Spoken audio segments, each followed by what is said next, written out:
This idea that throughout the story, Kevin was floating along, not aware of what was happening, and then brainwashed to buy into Jodi and therefore not able to recognize the abuse, I think is such an incredible cop-out. I think it's a bullshit narrative. What makes this documentary interesting is that Sherry, Chad, and Kevin participated in it actively. There has been 3 or 4 different documentaries about the Ruby Franke, Jodi Hildebrandt abuse case. There's been a Lifetime series on it. It's been done to death.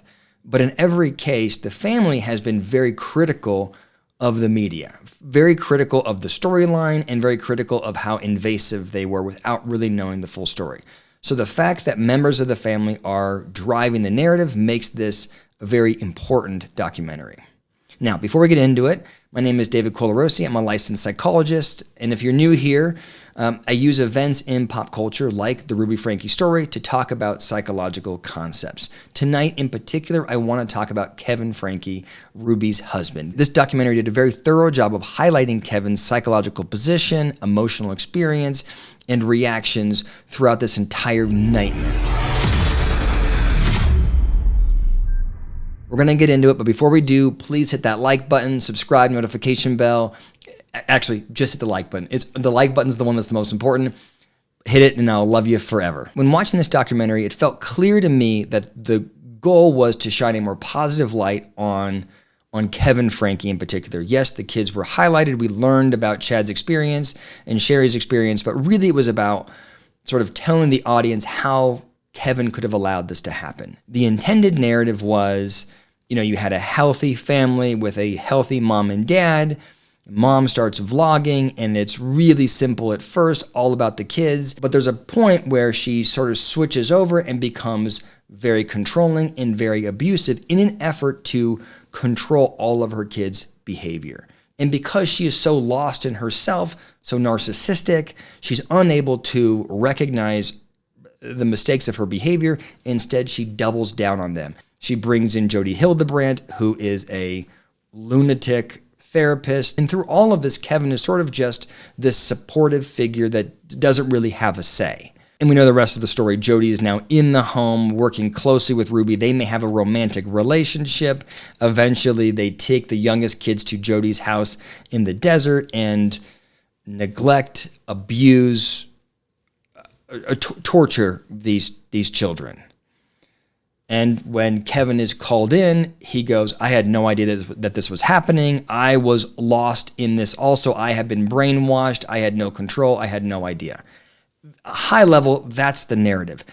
And to be honest, I think it's a bullshit narrative. Like this idea that throughout the story, Kevin was floating along, not aware of what was happening, and then brainwashed to buy into Jodi and therefore not able to recognize the abuse, I think is such an incredible cop-out.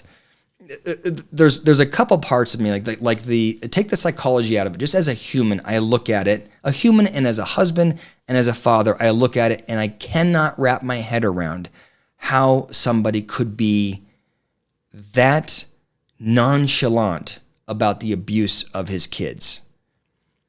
Kevin is kind of saying, I was on the sidelines, I had no idea what was happening. But Kevin was there when his son was kicked out of the bed. Kevin was the one on the YouTube channel who announced that Chad would be going away to a camp for punishment. Kevin was there when they decided to bring in Jodi Hildebrandt. Kevin participated actively through the entire process. So to act like he didn't know or he was just being supportive or he was whatever, I just think is such an incredible cop-out. And I just really struggle with that. But Kevin says that he was brainwashed. Now, the term isn't brainwashed. The term is probably coercive persuasion, which is what it sounds like. You were using intense stress, intense pressure to push someone to align with your worldview, your ideology. It most often happens. Like if you look at like when does this really occur, it's in like cults and it's in prisoner of war situations.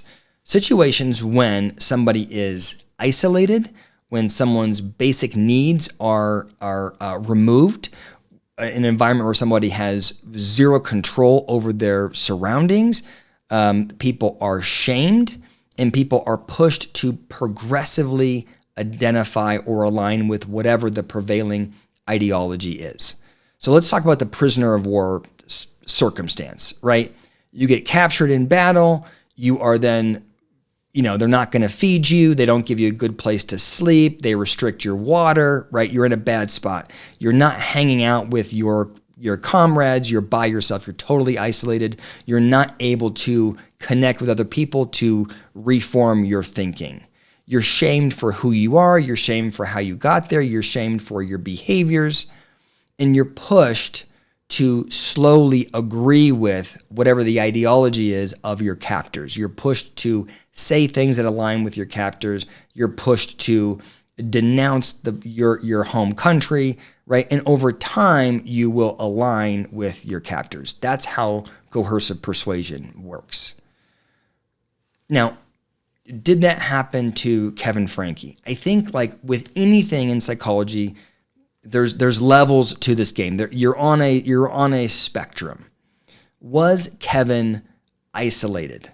I think he was in many ways isolated from his family. Eventually, he was isolated from Ruby, but it wasn't like he didn't have the ability to get outside information. He was still working at BYU. He was still out in the community. He had his own apartment. Like, it's not like his entire environment was totally controlled. So I would say kinda. Did he have his basic needs restricted? He wasn't allowed to sleep in his bed. Maybe some of his friendships were restricted, but I think he ate. I think he slept. So kind of, but not in a severe way. Was he shamed for who he is and what he believed and how he behaved? I would say yes. I would say that Jodi was very deliberate about shaming him for who he was.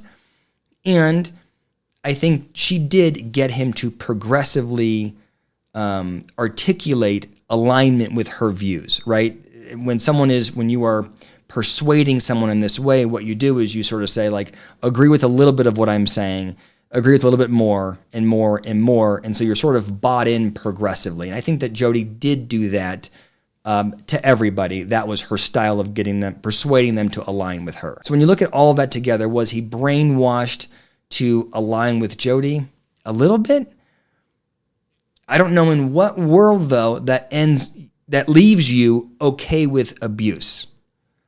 I don't know in what world, though, that leads you to be comfortable being away from your family for an entire year. It's a little bit like, come on, right? If you're a POW, as soon as you leave the camp and you reintegrate into society, you go, oh my God, I was brainwashed. How could I? But in this documentary, Kevin is talking about his relationship with Ruby, and he's filed for divorce, but he says he still loves her. I have no doubt that if Ruby got out of jail, Kevin would resume his relationship with her. Is that brainwashing?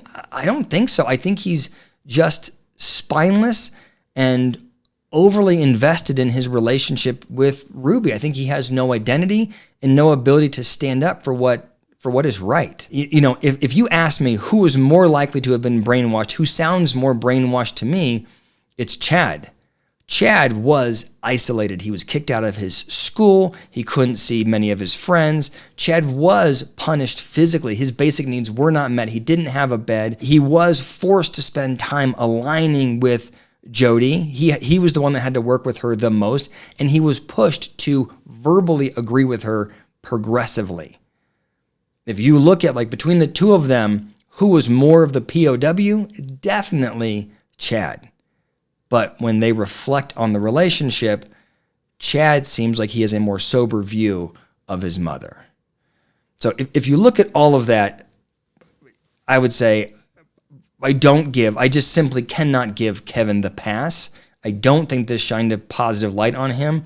And I don't know how you hear all of that and then think that he should have custody of the kids that are under the age of 18. I just really struggle with it. So those are my thoughts. Let me know what you think in the comments below.